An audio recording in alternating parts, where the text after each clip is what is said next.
अस्सलाम वालेकुम नाज़रीन, मां यहाँ बरकत बलोच ऐं तहां ॾिसी रहिया आहियो KTV न्यूज़। शामिल कंदासीं हिन वक़्त ताईं जूं ख़ास ख़बरूं। सरकारी खूह वेझो मुसाफ़िर कोच कल्टी थियण जे नतीजे में 3 ॼणा ज़ख़्मी थी पिया। ज़ख़्मियुनि खे इस्पताल मुंतक़िल कयो वियो आहे। मुसाफ़िर कोच कोहाट खां कराची वञी रही हुई।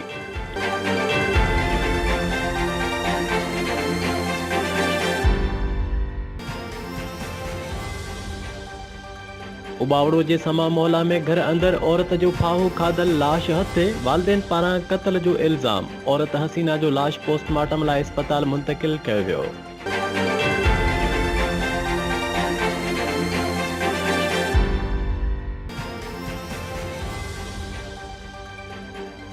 टंडो मीर अली मनाड़ो समेत सिंध जे मुख़्तलिफ़ इलाइक़नि में बरसात सबबि थधि में वाधि थियणु शुरू थी वई आहे ऐं केतिरनि ई इलाइक़नि में शहरनि खे मुश्किलात।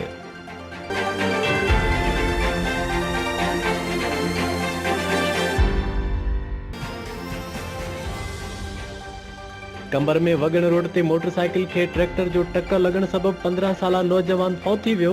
फौती नौजवान जी सुञाणप वज़ीर अली खोसो तौर थी। नौजवान मोटरसाइकिल ते पाणी भरण लाइ वञी रहियो हो त हादसे जो शिकार थी पियो।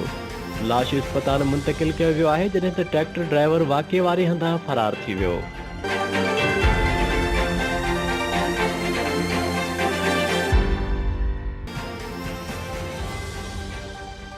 टंगवाणी जे DSP हाउस अॻियां रेलवे लाइन वेझो ॾाहाणी ऐं लाशारी बिरादरी में ट्रैक्टर ट्राली खे रस्तो न ॾियण तां झेड़ो। डंडा ऐं सिरोटा लॻण सबबि 10 ॼणा ज़ख़्मियुनि खे इस्पताल मुंतक़िल कयो वियो आहे।